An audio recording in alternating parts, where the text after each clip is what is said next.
भय से ही दुख आते हैं और भय ही मृत्यु का कारण होता है। भय से ही सारी बुराइयां उत्पन्न होती हैं। इसलिए मनुष्य का सबसे बड़ा शत्रु भय को माना गया है। भय व्यक्ति को आशा से निराशा की तरफ ले जाता है और हर समय निरुत्साहित करता रहता है। भय ही इस प्रकार हर कार्य को असफल बना देता है जिसे करने की शक्ति इंसान में होती है। यह विचारणीय है कि इस भय नामक राक्षस ने प्रभु की इस सृष्टि की सर्वश्रेष्ठ रचना मानव का क्या हाल बना दिया है। इस भय ने मानव की कैसी दयनीय स्थिति बना दी है। इस दुष्ट राक्षस के वश में होकर मनुष्य अपना आत्मविश्वास, अपनी गौरवमय प्रतिष्ठा की बात और अपनी सभी ईश्वर प्रदत्त शक्तियों को भी भुला बैठा है। वह उसका गुलाम बनकर अपने मान सम्मान की भी परवाह नहीं करता और धूल चाटने लगता है। व्यक्ति थोड़ा सा असफल नहीं हुआ कि असफलता के भय से कांप उठता है। उसे रोग नहीं होता, परंतु रोग के भय की भावना उसको खाई जाती है। वह गरीब हुआ नहीं कि गरीब निर्धनता की बात सोचकर ही उसकी भावना दीनहीन हो जाती है। नाश, असफलता, भूख, दुर्घटना अथवा पदोन्नति का विचार मन में आते ही आदमी जो है वो पागल बन जाता है, पागला हो जाता है, सुध बुध खो बैठता है और बेकार की दुश्चिंताओं में घिर जाता है। जबकि ये आशंकाएं और दुश्चिंताएं निराधार होती हैं। मनुष्य अपने भाग का निर्माता स्वयं है। अपनी असफलताओं का दोष भाग्य के सिर भर देने के बजाय यदि इंसान दृढ़ इच्छा शक्ति और संकल्प के साथ कठिनाइयों का मुकाबला करे तो अपनी असफलता को सफलता में बदलकर जीवन में सभी प्रकार की खुशियां मनाने में इंसान कामयाब हो सकता है। अवसर हमारे चारों ओर उपस्थित रहता है। यदि हम निरंतर प्रयत्न करेंगे, निरंतर चेष्टा करेंगे तो निश्चित ही सभी लक्ष्यों को प्राप्त कर लेंगे।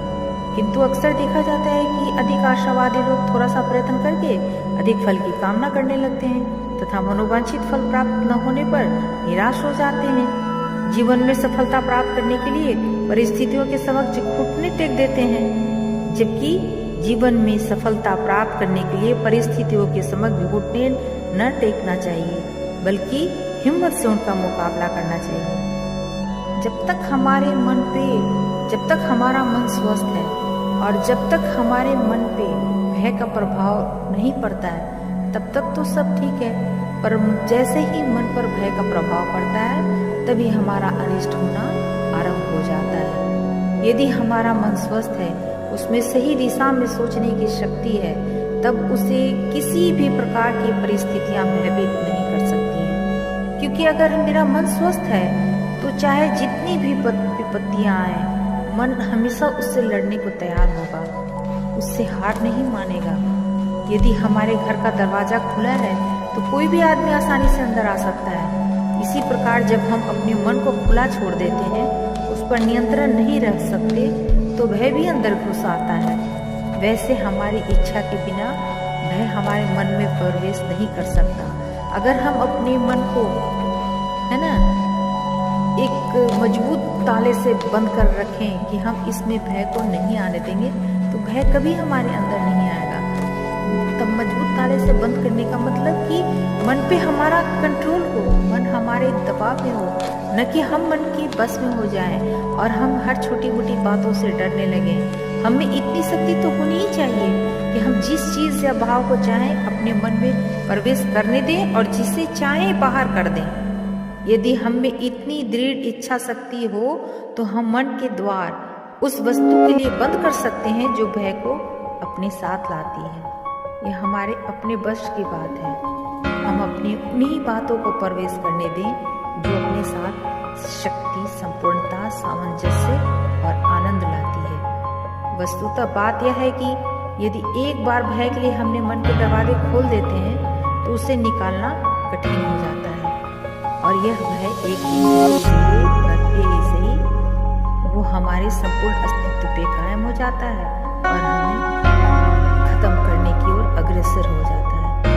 भय का राक्षस एक बार आक्रमण कर देता है तो बहुत से लोगों के लिए बरसों तक उससे छुटकारा पाना कठिन हो जाता है। समझ में ही नहीं आता है कि कब इंसान पूरी तरह से कमजोर टूट चुका है, उसके बस हो चुका है। भय के कारण ही उनका हर कार्य प्रभावित हो जाता है।